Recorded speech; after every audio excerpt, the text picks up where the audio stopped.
In the name of Allah, the most beneficent and the most merciful, I am your host, Mr. Razwa, and a very warm welcome to the live session organized the podcast Grow Together. Today's show is very interesting. Every time we have seen that कि हम लोग problems को discuss कर रहे होते हैं कि हमारी सोसाइटी में कुछ प्रॉब्लम्स हैं, बट अनफॉर्चुनेटली हम उस साइड को डिस्कस नहीं कर रहे होते कि इन प्रॉब्लम्स को रिजॉल्व कैसे किया जा सकता है. एक इंटरेस्टिंग टॉपिक जो आज हम डिस्कस करना चाह रहे हैं कि how do we develop the entrepreneurial culture in Pakistan. इस टॉपिक को डिस्कस करने के लिए इनवाइट किया था a very respectable personality Iqbal Hashmi साहब. इकबाल हाशमी साहब का basically he is currently Director of Operations of Pakistan Academy of Engineering, Member Academy of International Council of Engineering and Technology Science. He carries a rich experience over 30 years of developing new business and managing local as well as multinational companies as CEO.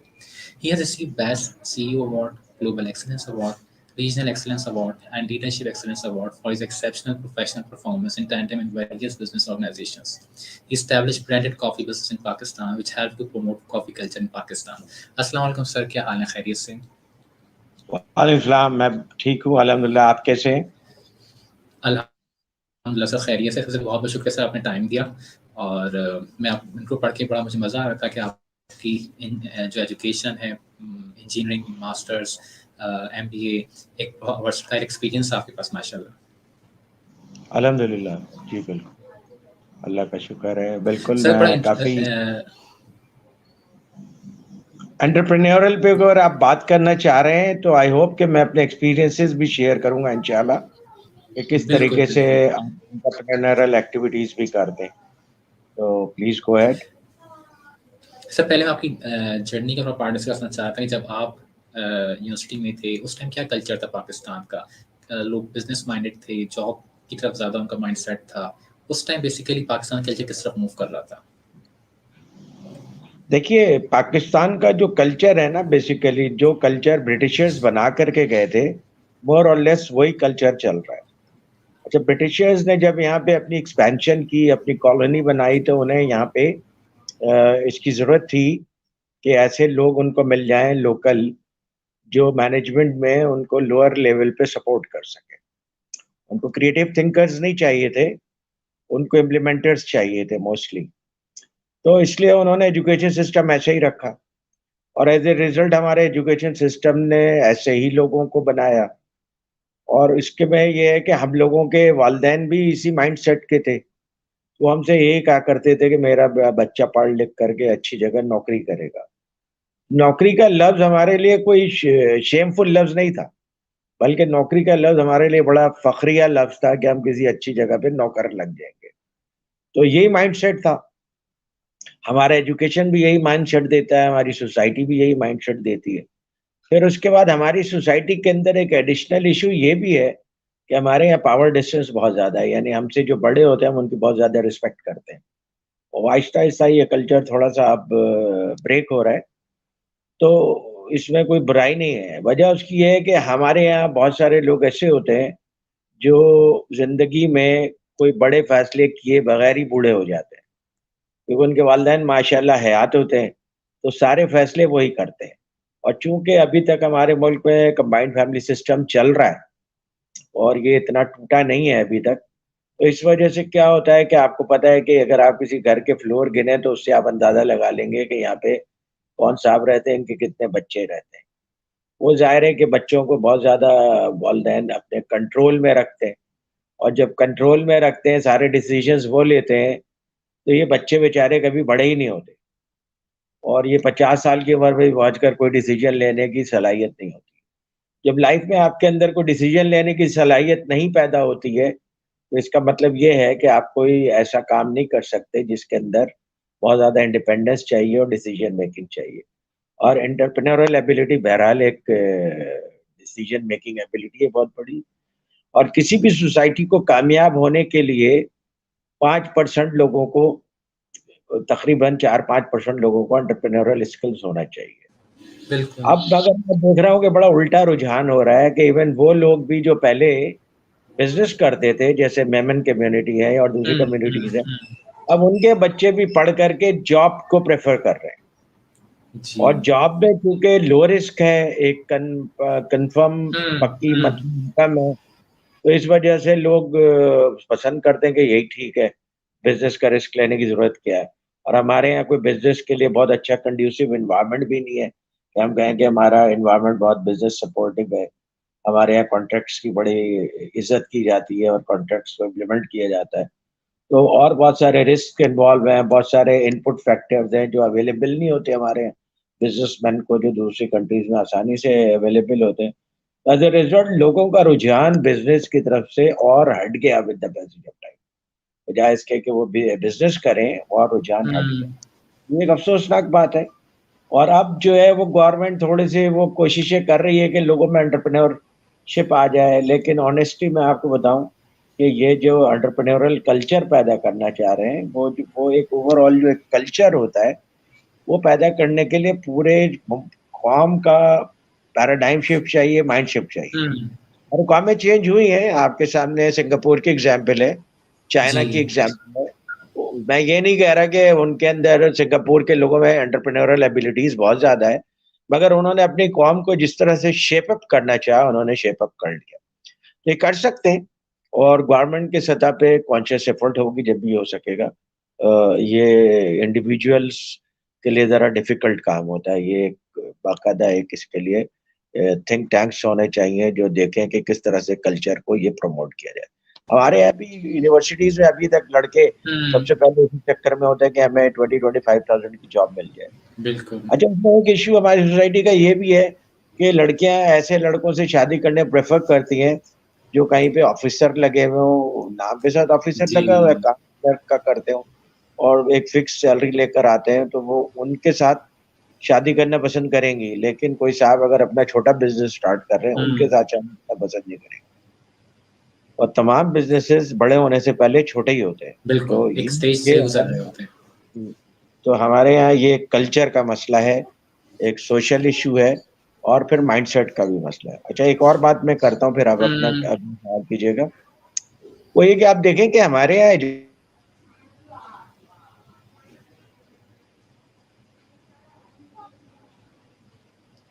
एक बार साहब आपकी आवाज हम आज show कर रहे हैं एक बार हाशमी साहब के साथ, और की टॉपिक चीजें है हमारा। होनी चाहिए थी, या कोई ऐसी हम्म। एजुकेशन होनी चाहिए थी कि जो एंटरप्रेन्योरशिप को प्रमोट करते हैं। लेकिन आईबीए बेसिकली बनाया वार्टन स्कूल ने, अमेरिका के वार्टन स्कूल ने बनाया। हम्म। तो वो इसलिए कि मल्टीनेशनल कंपनीज पाकिस्तान आना चाह रहे थे, तो उनको कुछ इम्प्लीमेंटर्स चाहिए थे जो कि उनकी ब्रांड की सारी जो चीजें हैं, या प्राइसिंग है, या बिजनेस स्ट्रेटेजी है, उसको एग्जीक्यूट मुल्क के करें। अंदर इम्प्लीमेंट कर सके। तो आईबीए ने इम्प्लीमेंटर्स पैदा किए, और उसके बाद भी अभी तक भी कोई एंटरप्रेन्योरल कल्चर, अब आईबीए का अब सेंटर फॉर एंटरप्रेन्योरशिप हम्म। बन गया है। लेकिन मुझे नहीं मालूम, हो सकता आ गई हो, कोई बड़ी सक्सेस की एग्जांपल्स है नहीं वहां से। पाकिस्तान बिल्कुल में सही कहा सर आपने। एंटरप्रेन्योरशिप सक्सेस की एग्जांपल है, वो इंडिविजुअल ब्रिलियंस की एग्जांपल है। बिल्कुल बिल्कुल। उसको आप नहीं दे सकेंगे कि कोई नर्चर करके ऐसा किया गया है। हम्म। ये इश्यूज है जिनको हमें रिजॉल्व करने की जरूरत है। राइट। अच्छा सर, मैं आपकी बात में भी देख रहा था कि पाकिस्तान में जितनी भी हमारे पास बिजनेस यूनिवर्सिटीज़ हैं, बट अनफॉर्चुनेटली वहाँ से बिजनेस ग्रेजुएट जो निकल रहे हैं उनका ऑब्जेक्टिव है, जैसा आपने समझाया, कि वो एक मल्टीनेशनल कंपनीज के अंदर एक डिफरेंट पोजीशंस के अंदर अपनी रिस्पॉन्सिबिलिटीज को फिल करना होता है। जी जी जबकि जी। सोसाइटी उनसे एक्सपेक्ट कर रही होती है कि जब आप बिजनेस पढ़ रहे हो तो आप मार्केट के अंदर, सोसाइटी के अंदर कोई नया एक प्रोडक्टिव पार्ट प्ले करोगे जिससे आपकी एम्प्लॉयमेंट अपॉर्चुनिटीज क्रिएट होंगी, डिफरेंट प्रॉब्लम्स रिजॉल्व होंगे। बट वो चीज़ हमें नज़र नहीं आ रही होती है, जबकि पाकिस्तान में हमारे पास एक अच्छी तादाद है बिजनेस यूनिवर्सिटीज़ की। जी बिल्कुल। उसकी वजह ये है कि आप कोर्स मटेरियल देख लेना उनका। अब इवन इंजीनियरिंग यूनिवर्सिटीज में भी, बिजनेस यूनिवर्सिटीज में भी अब फैशन के तौर पे एक सब्जेक्ट एंटरप्रेन्योरशिप का डाल दिया गया। और या फिर कुछ लोगों ने एंटरप्रेन्योरशिप पे कुछ काम करने की कोशिश भी की है। तो वो कोई ऐसा ट्रेनिंग नहीं है, ऐसी ट्रेनिंग नहीं है कि आप लड़कों को वो ट्रेनिंग दे करके फिर उनसे कहें कि एंटरप्रेन्योरल एक्टिविटीज एक्सपेक्ट करें। सबसे पहली बात तो ये है कि वो सबको एडमिशन दे देते हैं, और हर चीज के लिए जाहिर है कि आपको ये देखना पड़ता है, अगर वाकई आप सीरियस हैं कि एंटरप्रेन्योरशिप के कल्चर को प्रमोट किया जाए, तो सबसे पहले तो आप ये देखें कि उन लोगों में वो वाला माइंडसेट है भी या नहीं है। उसके लिए आप एप्टीट्यूड टेस्ट लें, और देखें कि भाई ये शख्स जो है इसको अगर हम प्रॉपर ट्रेनिंग दे देते हैं, थोड़ा सा फाइनेंस सिखा देते हैं, थोड़ी सी मार्केटिंग सिखा देते हैं, थोड़ी सी बिजनेस एनालिसिस सिखा देते हैं, इस तरह की चीजें सिखा देते हैं, प्राइसिंग टेक्निक सिखा देते हैं, तो ये आदमी जाकर के मार्केट में बिजनेस करेगा। तो लोग जो है इवन बीबीए एंटरप्रेन्योरशिप में भी करके फिर जॉब ढूंढ रहे होते हैं। तो ये खुद इस सब्जेक्ट की नाकामी है, इसलिए कि हमारे यहाँ इसके बारे में लोगों को पता नहीं है एंटरप्रेन्योरशिप की साइंस क्या है और उसको किस तरीके से पढ़ाया जाए। और आप सेम वही बुक्स पढ़ाएंगे जो कि बेसिकली बिजनेस मैनेजर्स प्रोड्यूस करती हैं, तो बिजनेस एंटरप्रेन्योर वो बुक्स नहीं प्रोड्यूस कर सकते या वो ट्रेनिंग प्रोड्यूस नहीं कर सकते। बिजनेस लीडर्स को प्रोड्यूस करने के लिए you need different kind of training and leadership skills. Sir ने बड़ा इंटरेस्टिंग बात कही कि हमारे पास यूनिवर्सिटीज़ का जो डिसीजन मेकिंग की आपने बात करी कि वो बच्चा पूरी जिंदगी गुजारा देता है, अपनी एंड लाइफ पे आ जाता है, बट उसके अंदर उसकी डेवलप नहीं हो रही होती। तो आपकी बात जी से जी रियलाइज़ हुआ कि हमें सिर्फ यूनिवर्सिटीज़ पे नहीं, जो कि उसका पूरा चेंज सिस्टम हमारा एजुकेशन का, चाहे वो हमारे पास स्कूल लाइफ हो, कॉलेज लाइफ हो, हमें वहाँ पे इंकलकेट करनी पड़ेंगी डिफरेंट स्किल्स स्टूडेंट्स के अंदर, ताकि जब वो इस लेवल पे पहुँचें तो उनका माइंड कुछ करने के काबिल हो चुका हो। जी बिल्कुल। और फिर उसके बाद एक और बहुत बड़ा इशू है, वो है इसका ताल्लुक है इकोनॉमी से, कि हमारे यहाँ जो है बच्चों के ऊपर प्रेशर बहुत ज्यादा होता है। माँ बाप का प्रेशर होता है कि भाई ये जल्दी से तुम डिग्री ले करके और पैसा कमाना शुरू कर दो। जब बच्चे के ऊपर ये प्रेशर होता है कि वो डिग्री लेकर के पैसा कमाना शुरू कर दे, तो एंटरप्रेन्योरल कोई भी वेंचर हो तो उसको तो ग्रो करने के लिए 3-4 साल चाहिए होते हैं। अब हमारी सोसाइटी किसी भी लड़के को इस एक्सपेरिमेंट की इजाज़त देने के लिए तैयार नहीं है। और सोशल प्रेशर इतना ज़्यादा होता है कि कोई साहब अगर एंटरप्रेन्योरल एबिलिटीज़ रखते भी हैं, तो वो मजबूर होकर के फिर जॉब में चले जाते हैं। वो जॉब से एक फिक्स इनकम आ रही होती है। अच्छा, अमेरिका और यूरोप में अगर आप देखें ना, तो उनकी सोसाइटी की बहुत सारी चीज़ों को हम लेते हैं नेगेटिव, लेकिन वो एक्चुअली पॉजिटिव एस्पेक्ट्स हैं। जैसे मिसाल के तौर पे वो 18 इयर्स की एज में बच्चे को इंडिपेंडेंस देते हैं और उनका यूनिवर्सिटी का सिस्टम ऐसा है कि आप किसी शहर में रहते हैं, एडमिशन किसी और शहर में होता है या यूनिवर्सिटी घर से काफ़ी दूर है, तो लड़के अकेले रहना और सर्वाइव करना सीख जाते हैं। तो जब कोई लड़का अकेले रहना और सर्वाइव करना सीख जाएगा, तो वो बिज़नेस में भी सर्वाइवल सीखेगा।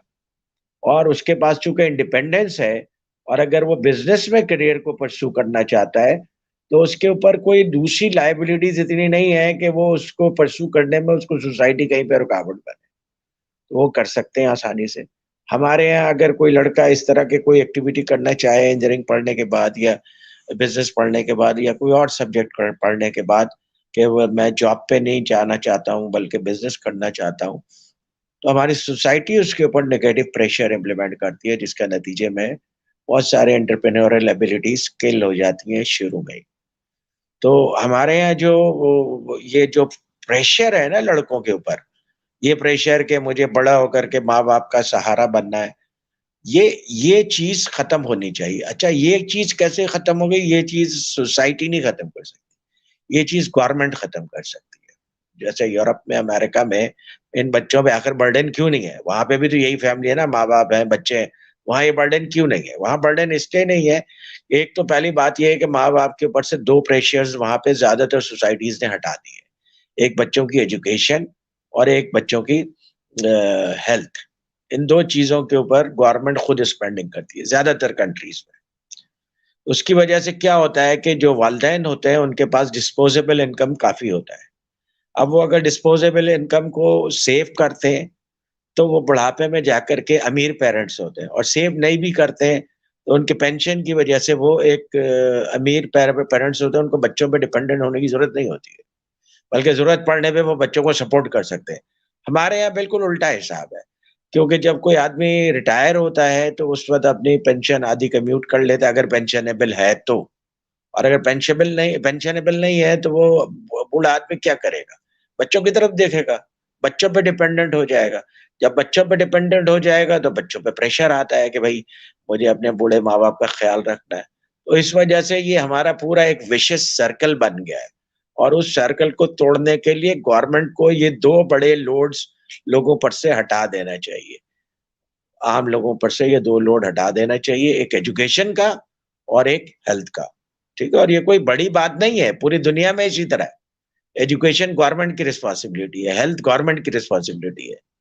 और फिर हमारे यहाँ पेंशन सिस्टम बनाए, जैसे अमेरिका में 401 के सिस्टम है कि आप कहीं पे भी जॉब चेंज करके चले जाएं, आपका रिटायरमेंट पेंशन जो है वो कट रहा होता है, और 60 इयर्स की एज में you get the pension. Same system यहाँ पे भी इम्प्लीमेंट कर सकते हैं। तो सिस्टम इम्प्लीमेंट करने की बात है, इसके अंदर गवर्नमेंट का कोई खर्चा नहीं है। ठीक है। अच्छा, अभी इसका मैं एंटरप्रेन्योर से भी हट करके एक फैक्टर एक मैं यहाँ पे हाईलाइट करना चाहूंगा कि बिल्कुल जब सर। आप पेरेंट्स के ऊपर से ये 2 लोड हटा देंगे, हम्म। एजुकेशन का और हेल्थ का, तो इनके हम्म। पास डिस्पोजेबल इनकम आएगी। जब ये डिस्पोजेबल बिल्कुल। इनकम आएगी, इसको ये सेव करेंगे, तो ये हो सकता है 4-5 साल बाद खुद काबिल हो जाएंगे कोई बिजनेस शुरू कर सके।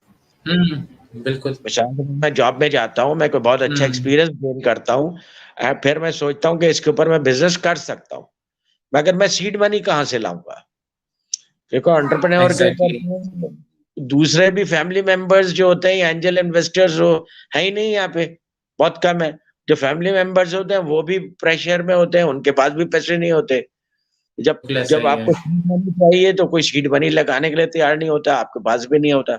तो अगर आप ये प्रेशर रिलीज करेंगे तो ये खुद ब खुद ये चीजें डेवलप होना शुरू हो जाएंगी। और इनोवेटिव माइंड तो है पाकिस्तानियों का, ऐसी बात नहीं है कि पाकिस्तानियों का माइंड इनोवेटिव नहीं है। बहुत अच्छा माइंड है, इनोवेटिव माइंड है। ये मल्टीनेशनल कंपनीज में काम करते हैं, बाहर कंट्रीज में जाकर के काम करते हैं, बहुत अच्छा परफॉर्म करते हैं। जब ये बिजनेस में अच्छा परफॉर्म कर सकते हैं, किसी ऑर्गेनाइजेशन में अच्छा परफॉर्म कर सकते हैं, अपना बिजनेस क्यों नहीं स्टैब्लिश कर सकते? ठीक है, ये दुनिया के मोस्ट इंटेलिजेंट लोग पाकिस्तान में रहते हैं, ये तो पूरी दुनिया मानती है इस बात को।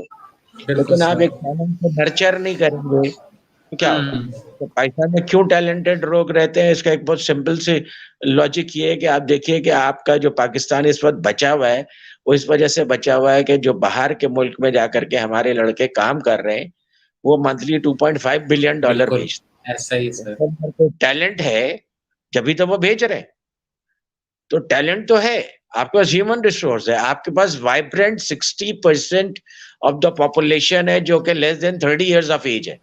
जी। आप उस पब्लिक को आप यूज नहीं करना चाहते, उस पब्लिक को आप इस्तेमाल नहीं करना चाहते, उनका टैलेंट को ग्रूम नहीं करना चाहते, ये कंट्री का प्रॉब्लम है। ये इंडिविजुअल्स का प्रॉब्लम नहीं है, ना ही ये इंडिविजुअल्स इसे रिजॉल्व कर सकते। बिल्कुल सर, हमने देखा कि लास्ट 3-4 इयर्स के अंदर गवर्नमेंट ने तमाम बड़े शहरों में, स्पेशली कराची, लाहौर, इस्लामाबाद में नेशनल इंक्यूबेशन सेंटर का लेकर आए ये लोग। इसके बाद आपको लगता है कितना चेंज आ सकता है? ऑल्दो कि वो बड़ा स्मॉल स्केल पे काम चल रहा है, बट क्या वो अपना पार्ट प्ले कर सकता है कल्चर को डेवलप करने के अंदर, नई चीज? नेशनल इंक्यूबेशन सेंटर की कोई सक्सेस स्टोरी नहीं है। ठीक है, मैं हम्म। जानता हूँ इंक्यूबेशन सेंटर्स को। अगर ये वाकई सक्सेसफुल हैं तो अपने सक्सेस स्टोरीज पब्लिश करें, पब्लिक के सामने लाएं। ये तो बजट को वेस्ट कर रहे हैं वहां पे, क्योंकि जो लोग इसको हैंडल कर रहे हैं, मैं उनमें से कुछ लोगों को जानता हूँ, उनको खुद नहीं मालूम कि एंटरप्रेन्योरशिप क्या होता है। लड़कों में उसको, बच्चों में, लड़कियों में उसको कैसे इनकलकेट किया जाता है, किस तरह ग्रो किया जाता है, किस लाइन में उनको गाइड किया जाए, किस तरीके से वो बिजनेस को सस्टेन करें। ठीक है, ये चीजें जब तक के आप सही तरीके से नहीं पढ़ाएंगे तो वो बच्चे क्या करेंगे? ये तो उनमें से कुछ ब्रिलियंट बच्चे होते हैं जिनके अंदर अपना माइंडसेट होता है, अपना उनका टैलेंट होता है, इस वजह से वो कुछ उनमें से 1-2 निकल आते हैं। आप उनकी सक्सेस स्टोरीज बताइए, है ही नहीं। कहाँ है? कौन से इंक्यूबेशन सेंटर से कितने बिजनेसेस निकले हैं? ज्यादा से ज्यादा कोई बर्गर की दुकान की मिसाल दे देता है, कोई गोला कंडे की दुकान की मिसाल दे देता है। तो ये तो बिजनेसेस तो आप नहीं ग्रो कर रहे हैं ना, आप तो ये फिर सिर्फ खानापुरी कर रहे हैं। मैं नहीं समझता कि इंक्यूबेशन सेंटर से कोई बड़ी success stories I. Success stories I हैं, लम से आई अच्छी सक्सेस स्टोरी, हम्म। उन्होंने वेयर हाउस वगैरह बनाया, लेकिन उन बच्चों ने खुद ही काम किया है, उसको किसी ने बिल्कुल। सपोर्ट नहीं किया है।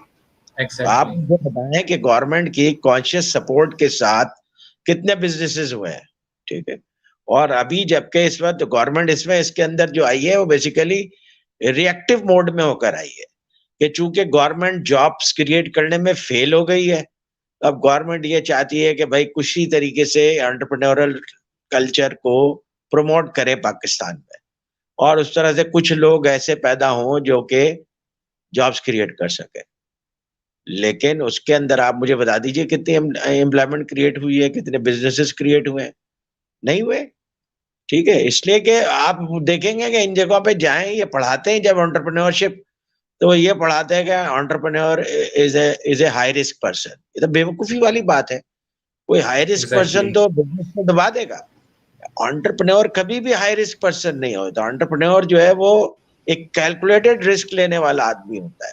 हो सकता है कि आप उसको देख के समझें कि ये रिस्क ले रहा है, बहुत बड़ा रिस्क ले रहा है, लेकिन उसका एनालिटिकल प्रोसेस उसके दिमाग में उसे ये बता रहा है कि ये मैं कैलकुलेटेड रिस्क ले रहा हूँ, आई विल मैनेज इट।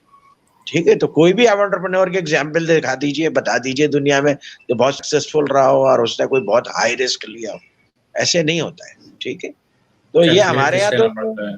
आप लोगों को अगर ये सिखाएंगे कि हाई रिस्क बन जाओ, वो तो फ्लॉप बिजनेसेस जनरेट करेंगे। तो ये तो एब इनिशियो मैं कहूंगा कि चीजों को सही तरीके से लेके नहीं चल रहे। बहरहाल this is my sir point of आपको नहीं व्यू। लगता कि एक फैंसी वर्ड बन गया इसकी वजह से लोग बस जैसा आपने कहा कि वो रिस्क हाई रिस्क टेकर के ऊपर बात आती है, वो एक फैंसी वर्ड बन गया, लोग इसमें आ रहे हैं और पीछे माइंड प्रोसेस नहीं हुआ होता, कोई थॉट प्रोसेस नहीं हुआ होता है। नहीं, थॉट प्रोसेस नहीं है, ग्रूमिंग नहीं है, ट्रेनिंग नहीं है।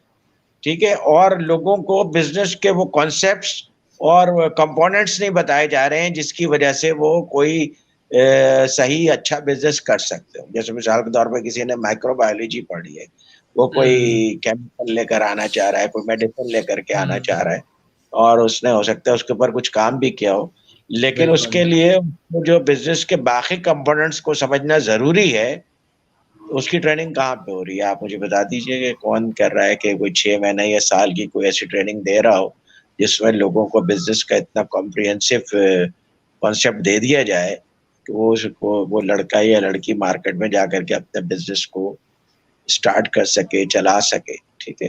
हाँ, ये जो हमारे जो ये सेंटर्स कुछ जो एंटरप्रेन्योरशिप के बने हैं, नेशनल इंक्यूबेशन सेंटर, उसमें सिर्फ एक फायदा होता है कि कोई लड़का अगर अपना बिजनेस करना चाहता है तो उसको ऑफिस स्पेस कम रेंट पे जी या जी जी, मामूली रेंट में मिल जाता सही है। कह रहे हैं। That is an advantage. ठीक है, बहुत बड़ा एडवांटेज है कि आपको ऑफिस स्पेस मिल जाए। बिल्कुल। लेकिन मैं फिर कहूंगा कि इन लोगों ने आउटपुट क्या दिया है। मेरे हिसाब से एंटरप्रेन्योरशिप पे पाकिस्तान में बिल्कुल नए सिरे से काम करने की जरूरत है, और सोशल और कल्चरल लेवल पे काम करने की जरूरत है। जब तक के आप मुल्क में एंटरप्रेन्योर के लिए इज्जत नहीं पैदा करेंगे और लोगों को ये एहसास नहीं दिलाएंगे भाई ये लोग पाकिस्तान का फ्यूचर क्रिएट कर रहे हैं, उनकी अहमियत सोसाइटी फील नहीं करेगी। जब अहमियत सोसाइटी फील नहीं करेगी तो ये कैसे आगे बढ़ेगी? Exactly exactly. जैसा एक चीज़ और भी मैं सोच रहा था कि जब हम बात कर रहे थे इस प्रॉब्लम की कि हमारे पास इंक्यूबेशन सेंटर्स के शायद आपने सुना शार्क टैंक इंडिया लास्ट कुछ सीजन्स के अंदर पाकिस्तान के अंदर इंडियन प्रोग्राम काफ़ी ज़्यादा हाईलाइट हुआ, लोगों ने काफ़ी पसंद किया, जिसके अंदर वो लोग आते हैं, अपना आइडिया पिच करते हैं और इन्वेस्टर्स होते हैं, उनकी बिजनेस में इन्वेस्ट कर रहे होते हैं। ऐसा एक प्रोग्राम पाकिस्तान में हुआ था कुछ टाइम पहले, आइडिया करोड़ों का, बट वो इतना पाकिस्तान में फेम नहीं हासिल कर पाया, लोगों ने इतना इतना उसको इनकरेज नहीं किया। खैर आप उसके बाद दोबारा अपना नया सीजन लेकर आ रहे हैं, दोबारा उसके ऊपर काम कर रहे हैं ताकि वो लोगों को अट्रैक्ट करें। अगेन जो प्रॉब्लम आ रही है कि लोग इसको एक फैंसी वर्ड देख के, ग्लैमर देख के उसमें जाना चाहते हैं कि यार हम एक अपना आपके साथ सीईओ लिख लेंगे, फाउंडर लिख लेंगे और उस चीज़ में चले जाएंगे। बट अगेन उसकी इसको स्केबिलिटी कैसे करना है, उसको उसको प्रोजेक्ट कैसे करना है, वहाँ पे जो है प्रॉब्लम आ रही होती है। हमने बात की गवर्नमेंट की, गवर्नमेंट उसके अंदर आप जॉब्स क्रिएट करने में जब वहाँ पे प्रॉब्लम आई, इंडस्ट्रीज नहीं लगा पा रहे वो लोग, तो फिर उन्होंने क्या किया कि आपने कहा कि बैंक्स के थ्रू, डिफरेंट स्कीम्स के थ्रू पैसा भी देने की कोशिश करी यूथ को कि वो सस्ते स्कीम पे लोन लें, पैसे लें और अपने कारोबार शुरू करें। बट अगेन उसके अंदर भी हमें कोई ऐसी कोई सक्सेस स्टोरीज, बिल्कुल आपने सही कहा कि हमें नज़र नहीं आई कि किसी ने कोई बहुत कोई बड़ा कोई रैपिड चेंज लेकर आया हो। क्योंकि बेसिक प्रॉब्लम जो आपने आइडेंटिफाई करी, जो हमारा पूरा एजुकेशनल सिस्टम है, चाहे बच्चा स्कूल कॉलेज उसी से गुजर रहा होता है, बट उस पूरे के अंदर जो स्किल्स उसमें डेवलप होनी चाहिए, इनकलकेट होनी चाहिए, वो नहीं हो रही होती। जिसमें से सबसे इंपॉर्टेंट स्किल्स को जो आपने हाईलाइट किया वो था डिसीजन मेकिंग की स्किल। जब तक उसमें फैसला करने की सलाहियत ही नहीं होगी तो वो एक बिजनेस क्या, वो कुछ भी ऑब्वियसली नहीं कर पाएगा, वो ढूंढने की कोशिश करेगा कंफर्ट जोन। इसलिए हमने देखा कि यहाँ पे ज़्यादातर लोग गवर्नमेंट जॉब की तरफ जाने की कोशिश कर रहे होते हैं कि उनको एक सिक्योर जॉब मिल जाए, ताकि उसके बाद फिर उनको कोई उनका जितनी भी क्रिएटिविटी है, बस उनका जो ऑब्जेक्टिव होता है, एम होता है, उस गवर्नमेंट जॉब को हासिल करने के पीछे लगा रहता है। जिस दिन मौका मिलता है तो होता है कि बस अब हमारे सारे मसाइल हल हो जाएंगे, अब हमें आगे कुछ करने की जरूरत नहीं पड़ती। बट इसका इम्पैक्ट क्या होता है कि सोसाइटी फिर हमारी ग्रो नहीं कर पा रही। सोसाइटी में इन्फ्लेशन है, महंगाई है, ये दिन ब दिन हम देख होते हैं इजाफा हो रहा होता है। पर्सनली फील दैट कि इसके अंदर रिस्पॉन्सिबल वही बिजनेस इंस्टीट्यूट आते हैं, बिजनेस स्टूडेंट्स आते हैं जो कि बिजनेस पढ़ने के बाद भी इतना आउटपुट जनरेट नहीं कर पा रहे। आपको क्या लगता है कि जो HSC है वो किस तरीके से यूनिवर्सिटीज के साथ मिलकर करिकुलम को इम्प्रूव कर सकती है, और क्या वो करना चाहती भी है? देखिए HSC मैं कहूँगा काम कर रहे हैं, प्रोएक्टिवली काम कर रहे हैं, बहुत सारी चीजें चेंज करना भी चाह रहे हैं और बहुत सारी चीजों में चेंज की स्पीड उनकी इतनी ज्यादा है कि यूनिवर्सिटीज उसको एक्सेप्ट नहीं कर पा रहे हैं। लेकिन HSC का एंटरप्रेन्योरशिप के ऊपर कोई काम मेरे नॉलेज में नहीं है। ठीक है, वैसे उन्होंने करिकुलम के डेवलपमेंट और इन सब चीजों पे काम किया है, तो कोशिश कर रहे हैं HSC में लोग अभी काफी काम कर रहे हैं। लेकिन आप ये कहें कि उसकी वजह से कोई विजिबल चेंज आया है, तो that I do not agree. ठीक है, कोई चेंज वेंज नहीं आया है। ये सब ऐसे ही बहुत सारी चीजें ऐसे करते हैं जो कि सिर्फ इससे लगता है कि काम हो रहा है, लेकिन जब आप आउटपुट मेजर करें तो आउटपुट कुछ है ही नहीं। ठीक है, और फिर लड़कों को जो आप ये एजुकेशन दे रहे हैं ना, कि ये जो सिर्फ पाकिस्तान में ये लग्जरी है कि पेरेंट्स 16 इयर्स या 18 इयर्स की एज तक की एजुकेशन को फाइनेंस कर रहे होते हैं। ये कल्चर खत्म होना चाहिए। ये बड़ा इंटरेस्टिंग पॉइंट है सर। इसके अंदर 12 बिल्कुल आप सही कह रहे हैं। गवर्नमेंट दे, 12 इयर्स की एजुकेशन गवर्नमेंट दे। उसके बाद जो 4 इयर्स की एजुकेशन है, हमारे HEC का असरार ये है कि वो 4 इयर्स की एजुकेशन फुल टाइम होनी चाहिए, वरना उस 4 इयर्स की एजुकेशन को मानते नहीं। अगर किसी लड़के या लड़की को आपने निकम्मा करना है तो 4 इयर्स के फुल टाइम एजुकेशन में डाल दें, क्योंकि उस दरमियान में बिल्कुल इतने गैप्स होते हैं, इतनी छुट्टियां होती हैं, इतने ऑफ डेज होते हैं कि बच्चे के अंदर जो 18 इयर्स के बाद जो काम करने का जज्बा और सलाहियत होती है वो खत्म खत्म हो हो चुका जाती है, होता है। बहुत डल हो जाता है। जब डल हो जाता है तो जॉब ही ढूंढेगा, एंटरप्रेन्योरल तो अच्छा वेंचर नहीं।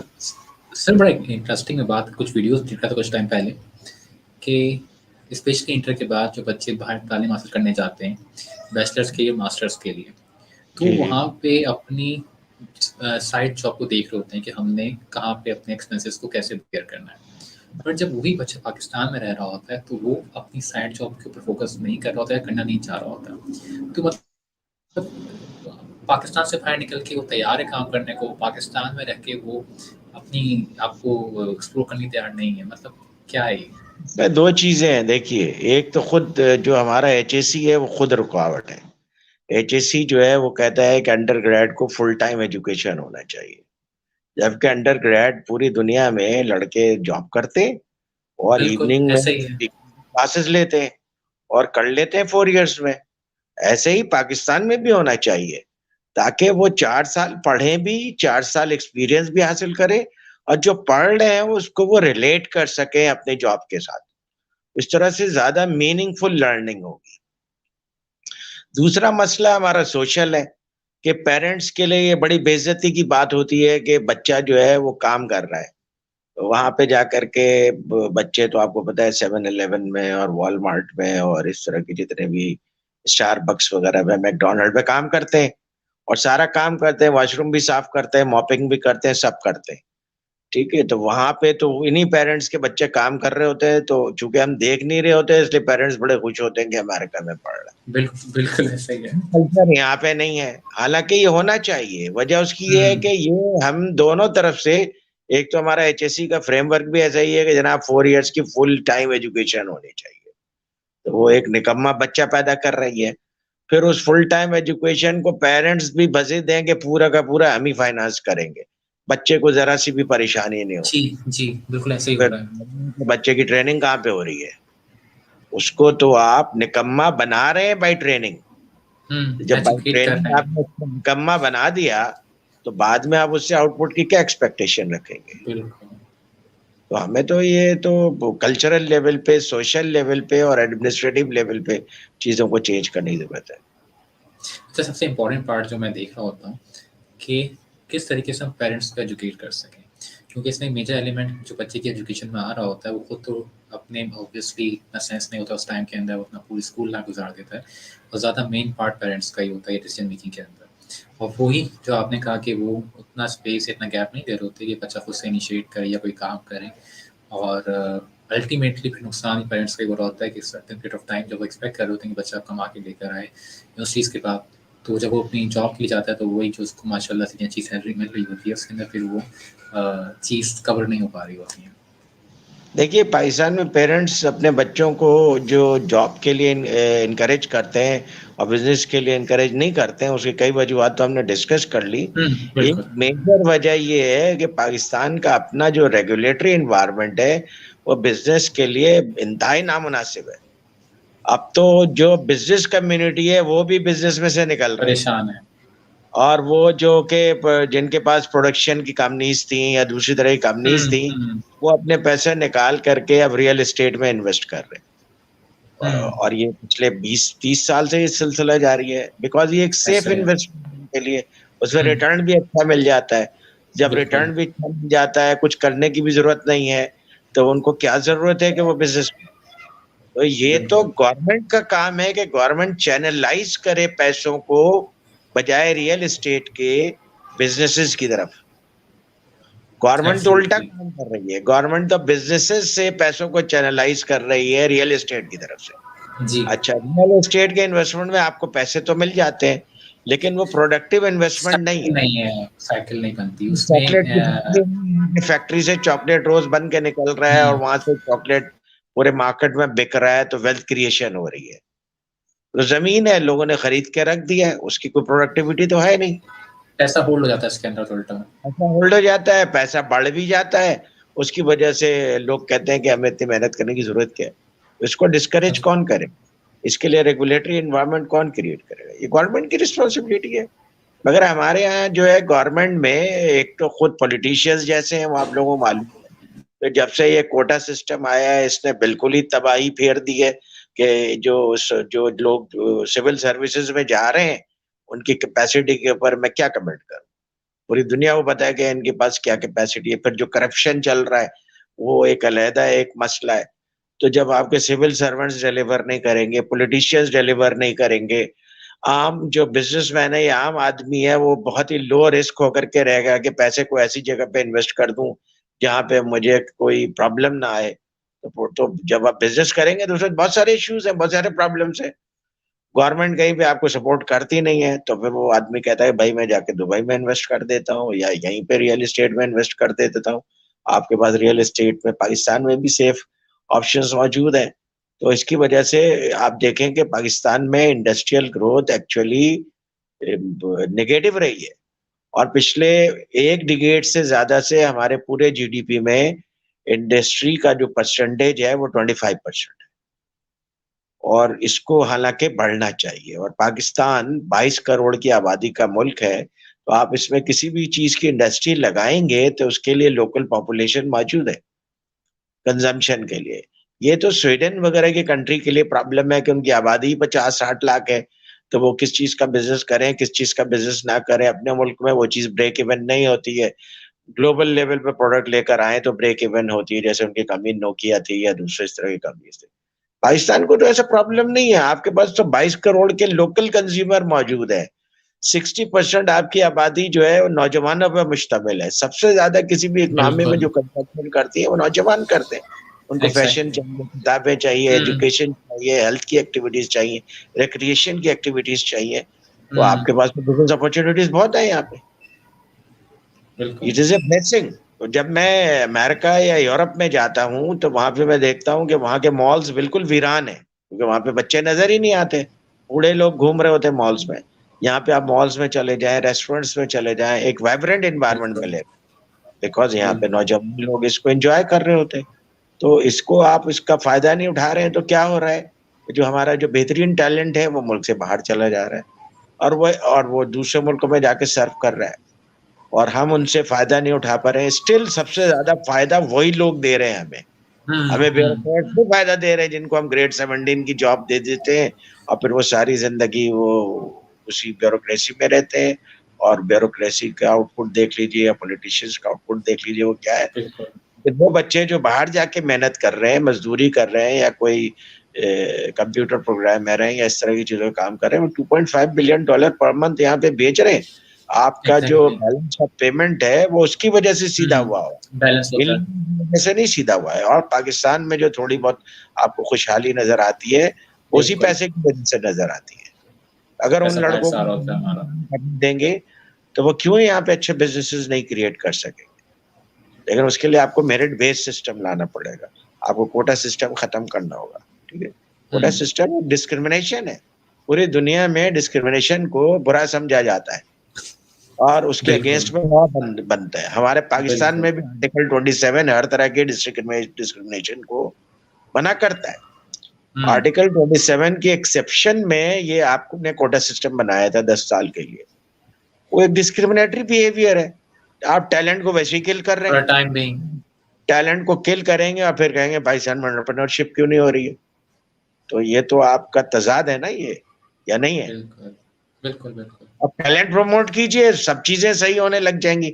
यहाँ साइंटिस्ट भी पैदा होना शुरू हो जाएंगे, टेक्नोलॉजिस्ट भी पैदा होना शुरू हो जाएंगे, बिजनेसमैन भी पैदा होना शुरू हो जाएंगे, अच्छा, एंटरप्रेन्योर भी। बिल्कुल सही आपकी। हमने कभी एक प्रॉब्लम डिस्कस करी है खाली कि बिजनेस यूनिवर्सिटीज उनका आउटपुट, और अगर हम हाँ, मेडिकल में जाएं, साइंस में जाएं, तो वहाँ भी हमें कोई अच्छे हालात नजर नहीं आ रहे होते हैं कि हम बोलें कि बड़ा अच्छा हमें सर्विसेज पाकिस्तान के अंदर नजर आ रही हैं। नहीं वो तो बहुत अच्छे ग्रेजुएट्स पैदा कर रहे हैं। आप देखेंगे ये सारे जाकर के बाहर यूएसएमएल ही देते हैं हाँ और वो जी जी जी लैब देते हैं और वहां जाकर के बहुत अच्छे अच्छे जी पोजीशंस पे डॉक्टर्स काम कर रहे हैं। भाई वहां पे एनवायरनमेंट ऐसा है, कॉम्पिटिटिव एनवायरनमेंट है, जी। मेरिट बेस्ड एनवायरनमेंट है। तो जिस लड़के के अंदर दम है वो जाकर के मेरिट के बेस पे कंपटीशन करता है और वहां अपनी पोजीशन बना लेता है। यहाँ पे भी आप मेरिट बेस्ड कंपटीशन पैदा कीजिए, यहाँ पे भी आपको वो टैलेंट परफॉर्म करके देगा।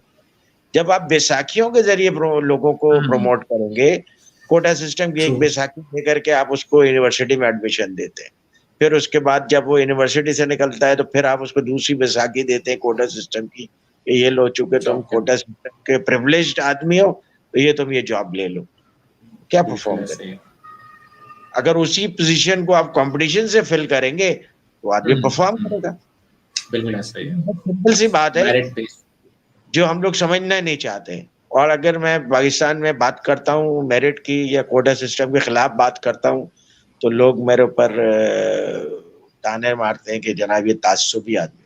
ताज्जुब तो नहीं, कोटा सिस्टम है, समझिए कोटा बेसिकली सिस्टम। आप इंटेंशनली आप टैलेंट को वेस्ट कर रहे हो।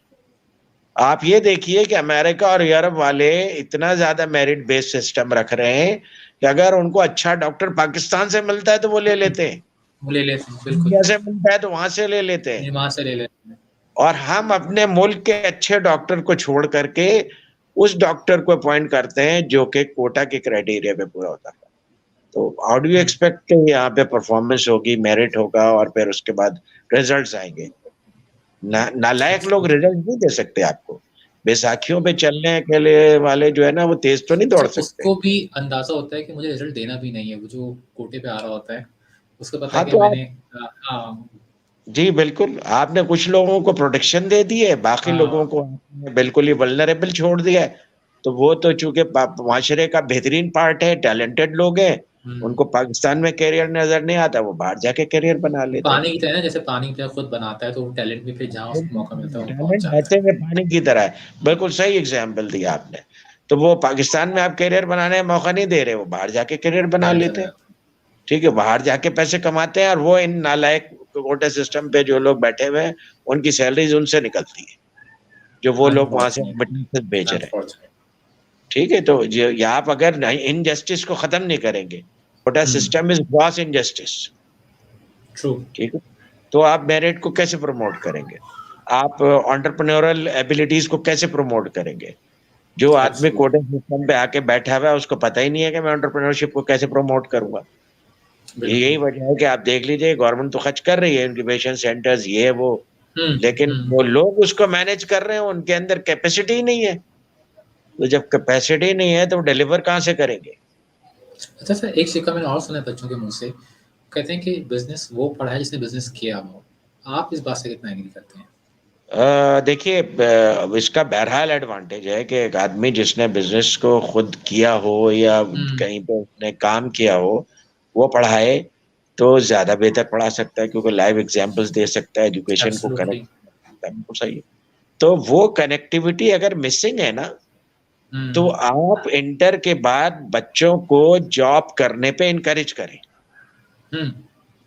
ठीक है, तो वो बिल्कुल। कनेक्टिविटी कायम हो जाएगी। अगर टीचर रिलेट नहीं कर पा रहा है, क्योंकि जाहिर है कि टीचर के पढ़ाने के लिए भी उसका भी एक साइकिल है कि वो एमएस करे, पीएचडी करे।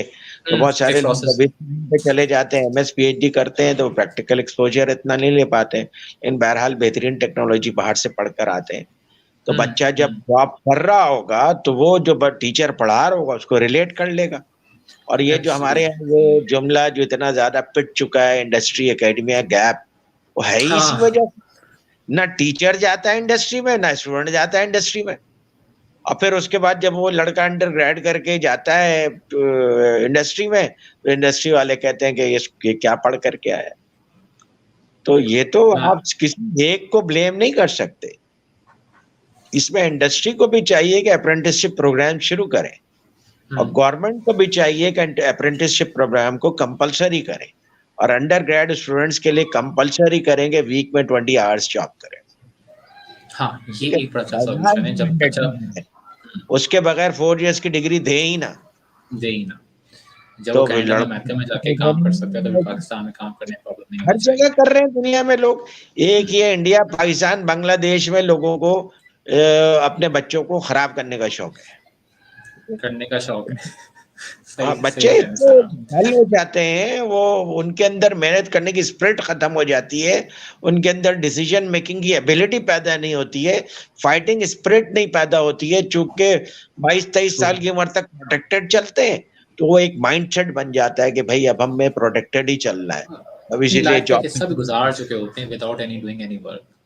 एक जी मेजर पार्ट, बिल्कुल। 25 साल एक और बड़ी एज होती है जो वो गुजार चुके बाकी होते हैं। जगह पे बाकायदा ट्रेन करने के लिए बच्चियों हम्म। को 18 इयर्स के बाद पेरेंट्स अपने आप से जुदा कर देते हैं। वो जो लोग इनके ऊपर तनकीद करते हैं ना कि ये तो 18 साल के बाद बच्चों को छोड़ देते हैं, बच्चों को छोड़ नहीं देते।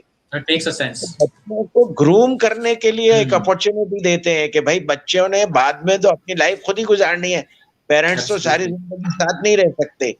तो बिल्कुल। अच्छा है कि वो अभी हमारे सामने जो है वो एक्सपेरिमेंट्स कर ले, और एक्सपेरिमेंट्स करके सीख जाता है। बिल्कुल। थैंक ठीक। यू सो मच सर, आपने ने जिस तरीके से आपका आपने इस बहुत टॉपिक शुक्रिया। को आइडेंटिफाई किया, मुझे बड़ा मज़ा आया। मुझे एक इम्पॉर्टेंट, हमारे बड़ा इस टॉपिक को बिल्कुल डिस्कस नहीं किया जाता है पेरेंट्स के रोल को, कि वो एक अपने प्यार और मोहब्बत में बच्चे के साथ टाइम स्पेंड कर रहे होते हैं कि जब टाइम आएगा तो काम कर लेगा, और जब टाइम आता है तो उसकी वो जो पूरा माइंडसेट है वो उस लेवल पे गए, उस ट्रेन उस ट्रैक पे गए ही नहीं होता। तो उस ट्रैक पे गए नहीं होता तो फिर आपसे जो भी परफॉर्मेंस एक्सपेक्ट करो, आपको परफॉर्मेंस नहीं दे पाएगा। सर, एक स्टोरी में आपने सुनी अभी कॉफ़ी वाली, जो मैंने आपको हवाला दिया था, what was that, how you make that brand? हाँ, कोस्टा, वो भी एक एंटरप्रेन्योरल एक्टिविटी थी पाकिस्तान में। सबसे जब मैं ये एमिरेट्स ग्रुप में जनरल मैनेजर था, तो वहाँ पे पाकिस्तान में एक माइंडसेट ये था, सब लोग जितने लोगों से भी मैं डिस्कस था कर रहा था, जनरल मैनेजर प्रोजेक्ट्स था मैं, मेरा काम ही हम्म। यही था कि मैं प्रोजेक्ट्स को यहाँ पे लॉन्च करूँ, वहाँ पे उसको सक्सेसफुल बिजनेस में कन्वर्ट कर दूँ। तो जैसे मराबा सर्विस यहाँ पे लॉन्च की हमने एयरपोर्ट पे, जो हम्म। एयरपोर्ट में एग्जेक्टिव सर्विस दी जाती है, इस तरह। और जबरदस्त। फिर उसके बाद फिर जो है ना बाकायदा इसके ऊपर डिस्कशन शुरू हुई कि पाकिस्तान में कॉफी बिजनेस क्यों नहीं है, करना चाहिए, क्योंकि एमिरेट्स हम्म। के पास वहाँ पे एक कोस्टा की फ्रेंचाइज है, और उसके अलावा और भी 3-4 मुख्तलिफ ब्रांड्स की फ्रेंचाइज है फूड से रिलेटेड। तो पाकिस्तान में सबसे बड़ा जो आर्गुमेंट था वो ये था कि Pakistan is A T drinking nation, तो हम्म। इसलिए पाकिस्तान में लोग बिल्कुल। कॉफी, और अगर कॉफी को लॉन्च किया भी गया तो it will not be successful. अच्छा, हमारा आइडिया ये था कि नहीं, कॉफी बहरहाल हमारे यहाँ लोग जो पीते हैं, पसंद भी करते हैं, और पाकिस्तान में कॉफी पीना चाहते हैं, क्योंकि पाकिस्तान की 10% पॉपुलेशन ऐसी है जो बहुत ज्यादा फ्रीक्वेंटली ट्रैवल करती है। ठीक है, और वो जिनका ताल्लुक, उनमें से भी आधे का ताल्लुक जो है वो अपर क्लास से है। इनके पास money is not an issue, और वो अपने बिजनेस की वजह से या दूसरे कमिटमेंट की वजह से पाकिस्तान में रहते हैं। लेकिन वो चूंकि दूसरे कंट्रीज में जाते हैं तो वहां पे उनको स्टारबक्स, कोस्टा, कैफे नेरो इस तरह के सारे ब्रांड्स नजर आते हैं और वो सेम वही चीजें यहाँ पे भी इंजॉय करना चाहते हैं। अगर आपने जमजमा का चक्कर लगाया हो तो जमजमा में आपने देखा होगा बहुत सारी चीजें ऐसी हैं जो कि जिसका ताल्लुक फॉरेन टेस्ट से है, क्योंकि बाहर जाते हैं लोग, उनका एक टेस्ट डेवलप हो जाता है और वो उस टेस्ट को पाकिस्तान में तलाश करते हैं। तो बहरहाल ये एक रिसर्च भी की हमने, इसके ऊपर रिसर्च करने के बाद हम इस नतीजे पे पहुंचे कि हम सोशियो इकोनॉमिक क्लास ए और ए माइनस को काफी टारगेट कर सकते हैं। और स्टारबक्स चूंकि उस वक्त अलशाया ग्रुप के पास था, अभी भी अलशाया ग्रुप के पास है, और स्टारबक्स बहरहाल मार्केट को देखता है कि जब मार्केट में इतनी मेच्योरिटी आ जाती है तब आता है, और वो जब तक कि एक ऐसी क्लास डेवलप नहीं होती वो उस मार्केट को उनके लिए अट्रैक्टिव नहीं होता है। इसीलिए स्टारबक्स इंडिया में भी नहीं आया, हालांकि 1.2 बिलियन की आबादी है। अच्छा, कोस्टा ने फिर पाकिस्तान में जब हमने रिसर्च प्रेजेंट की तो उन्होंने इंटरेस्ट शो किया, फिर हमने फ्रेंचाइज एग्रीमेंट साइन किया और हमने फिर यहाँ पे रिटेल आउटलेट्स बनाए। जो सबसे बड़ा रिटेल आउटलेट, पहला रिटेल आउटलेट बनाया था वो हमने जमजमा पे बनाया था। That was the second largest retail outlet in the world और दैट वाज ह्यूजली सक्सेसफुल। उसमें हमारे परवेज मुशर्रफ साहब आते, जबरदस्त, बहुत सारे जबरदस्त। आते थे, और मैंने बताया ना, मैं सोशियो इकोनॉमिक क्लास ए और ए माइनस के लिए था। इट वाज ह्यूजली सक्सेसफुल और उसमें हमें सप्लाई चेन के इतने इश्यूज आए थे। रीजन है इसके, पाकिस्तान में आपके पास क्वालिटी सैंडविचेस के सप्लायर नहीं है, मफिन्स के सप्लायर्स नहीं है, इस तरह के और बहुत सारे इश्यूज थे जो हमें फेस करने पड़े और वो फिर अल्हम्दुलिल्लाह बहुत सक्सेसफुल रहा। फिर हमने और भी रिटेल आउटलेट्स बनाए, 5 रिटेल आउटलेट बना लिए, एयरपोर्ट पे रिटेल आउटलेट बना लिया, और ये प्रॉफिटेबल बिजनेस था और ये एक्सपैंड हो रहा था। और इसके साथ साथ यूके में भी फ्रेंचाइज बिजनेस मिला है, तो वहां पे भी मैंने जबरदस्त। 4 फ्रेंचाइज रिटेल आउटलेट्स ओपन करने में रोल प्ले किया था।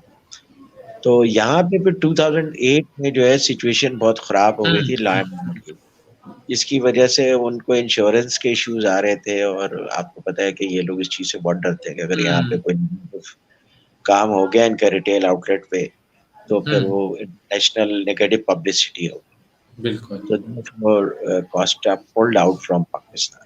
ओह। लेकिन के एक्सपेरिमेंट के बाद ये फायदा हुआ कि पाकिस्तान के लोगों को ये पता, 3 साल हम्म। चला है और अल्हम्दुलिल्लाह सक्सेसफुल चला है।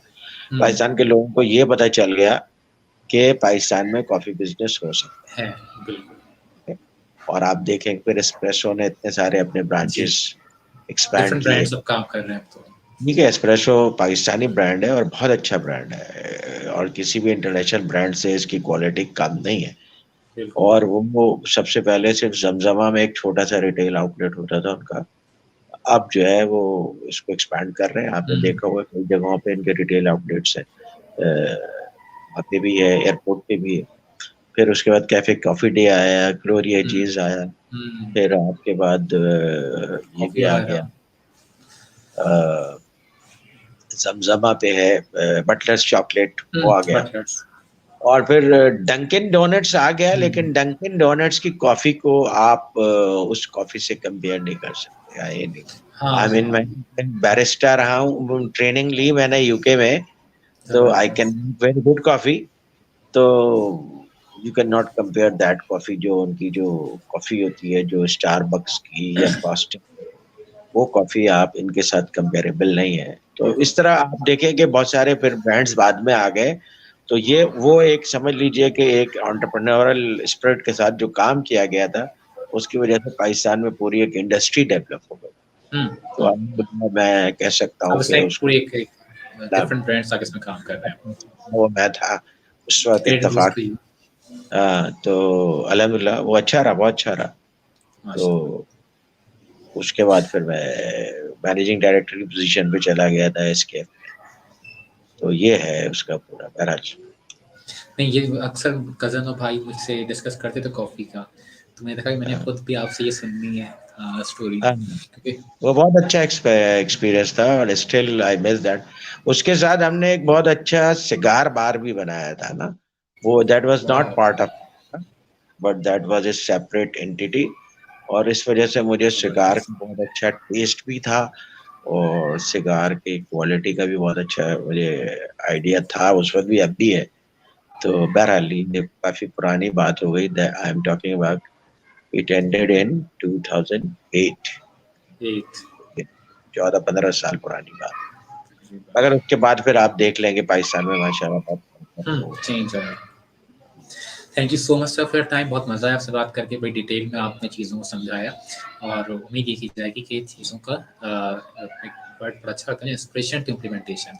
ये बातों का करने का मकसद ये होता है कि आप इन बातों से सीख के अपने चेंज लेकर आएँ। जब तक आप एक्ट नहीं करेंगे तो कोई भी बाहर से आके इन चीज़ों को सही करने वाला नहीं है। जो गवर्नमेंट की रूल नहीं, है हम वो खुद ही बिज़नेस सही किया। करेंगे। कोई बाहर से सही नहीं करेगा। जी जो पेरेंट्स का रोल, टीचर्स का रोल, यूनिवर्सिटीज़ का रोल सब कुछ सर ने बड़े प्यारे तरीके से नोट किया। Sir last word from your side.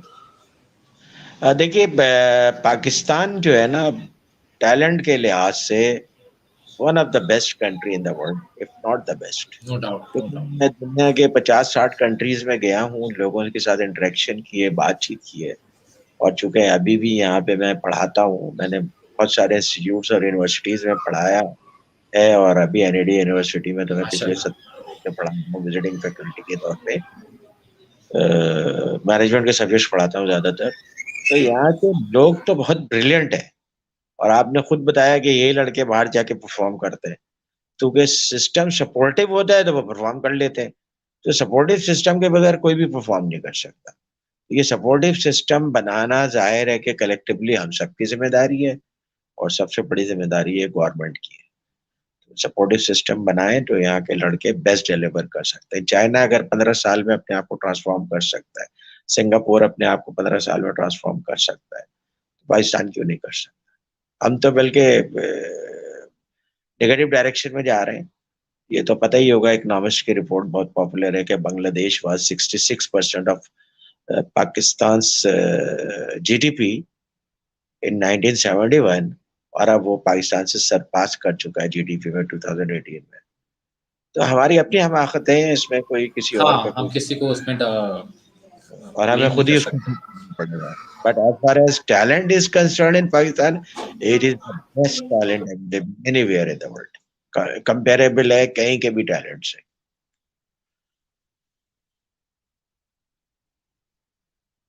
Thank you so much sir, आपके टाइम देने का। बड़े अच्छे उससे डिस्कशन रही, बहुत मज़ा आया मुझे। इंशाल्लाह फिर आपसे मुलाकात होगी। ऑब्जेक्टिव यही था कि आप लोगों को अवेयरनेस दी जाए, बताया जाए किस तरीके से आप अपना पार्ट प्ले कर सकते हैं इम्प्रूवमेंट लाने के लिए।